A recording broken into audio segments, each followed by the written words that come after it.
Visakha steel plant ప్రైవేటీకరణకు వ్యతిరేకంగా కార్మికులు పోరాటాన్ని ఉధృతం చేశారు. రాష్ట్ర వ్యాప్తంగా భారీ నిరసనలు తెలుపుతున్నారు. ఇవాళ ఆగనంపూడి నుంచి గాజువాక వరకు ఉక్కు ఉద్యోగులు భారీ మానవహారం చేపట్టనున్నారు.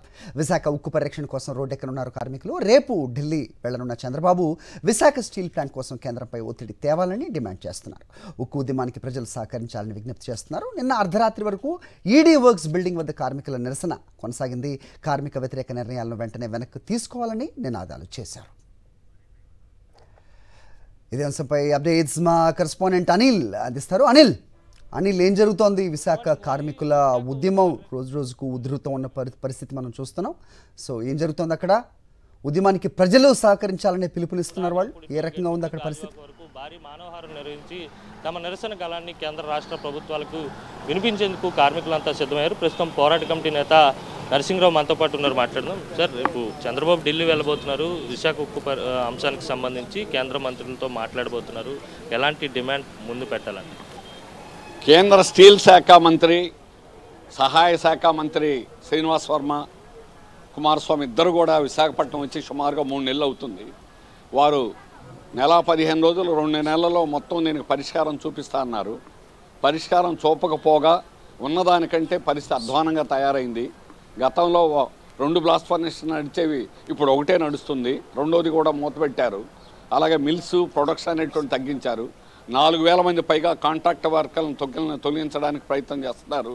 దాన్ని అడ్డుకోవడం వల్ల ఆగింది. అలాగే పర్మనెంట్ ఉద్యోగుల్ని నగర్నార్ పంపాలని ఆఫీసర్లను పంపడానికి ప్రయత్నం జరుగుతుంది. ఇవన్నీ తిరోగమన చర్యలు, తప్పుడు చర్యలు, దీనికి ప్లాంట్కి వ్యతిరేకమైన చర్యలు, అంగుళం కూడా అనుకూలమైన చర్యలు చేపట్ల. అందుకనే మేము నిరసన అనేటువంటిది తెలియజేస్తున్నాం. ఉత్పత్తి చేయండి. ఉత్పత్తి చేయించడం బాధ్యత ఎవరిది? ప్రభుత్వాన్ని. ప్రభుత్వం నడిపించండి అని అడుగుతున్నాం. ఉద్యోగులుగా, అధికారులుగా, కాంట్రాక్ట్ వర్కర్లుగా చేయాల్సిన పనులని మేము చేస్తాం, అదనంగా కూడా చేస్తాం.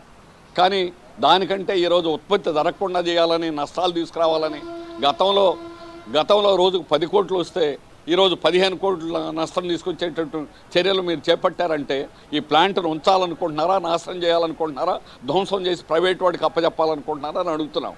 రేపు ఢిల్లీ వెళ్ళేటువంటి ముఖ్యమంత్రి ఎలాంటి పాత్ర పోషించాలి? ఎటువంటి డిమాండ్ కేంద్రం ముందు ఉంచాలని? ముఖ్యమంత్రి గారు ఢిల్లీ రేపు వెళ్తారు. ఎల్లుండి 8వ తేదీ అధికారికంగా మీటింగ్ జరగబోతుందని కుమారస్వామి, ఫైనాన్స్ మినిస్టరు, సీఎం గారు ముగ్గురు కూడా మీటింగ్ అవుతుందని చెప్పేసి తెలుస్తుంది. వారు ఏ మీటింగ్ వేసినా ఆ మీటింగ్లో దీనికి సొల్యూషన్ అనేది చేయండి. గన్లు రప్పించండి.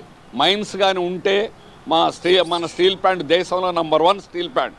మిగిలిన అన్ని స్టీల్ ప్లాంట్ కంటే బ్రహ్మాండంగా నడిపించగలం. సొంత గనులు ఎందుకు లేవు? మిగిలిన వాళ్ళు అన్ని స్టీల్ ప్లాంట్కి ప్రైవేట్ పబ్లిక్ ఉండి కూడా విశాఖ స్టీల్ ప్లాంట్కి ఎందుకు ఇవ్వరు? ఇప్పుడేనివ్వండి. చట్టం ప్రకారం mines and mineral development regulation act ప్రకారం ఖచ్చితంగా సెక్షన్ 17(1)(a) ఖచ్చితంగా ప్రతి ఇండస్ట్రీకి, ప్రభుత్వ రంగానికి గనులు కేటాయించాలి. ఎందుకు కేటాయించడం లేదంటే అప్పటి నుంచి కూడా ఈరోజే కాదు, ప్రైవేట్ చేయాలనే దురుద్దేశంతో చేయలే. ఇప్పుడైనా చేయండి. చేస్తే దీనికి శాశ్వత పరిష్కారం.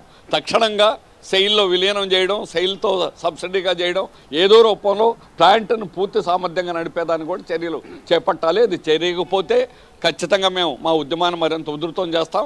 అందుకని ప్రభుత్వం సరైనటువంటి సానుకూలమైన నిర్ణయం చేయాలని డిమాండ్ చేస్తున్నాం. ఇది మొత్తం మీద స్టీల్ ప్లాంట్ను పటిష్టం చేయాలి, ప్రభుత్వ రంగంలోనే కొనసాగించాలి, లేదంటే సెయిల్లో విలీనం చేయాలి. ఇటువంటి నిర్ణయం జరగకపోతే ఉద్యమాన్ని మరింత ఉధృతం చేస్తామని చెప్పి కార్మిక సంఘాల నేతలు కేంద్ర రాష్ట్ర ప్రభుత్వాలను హెచ్చరిస్తున్నటువంటి పరిస్థితి ఉంది. హరి.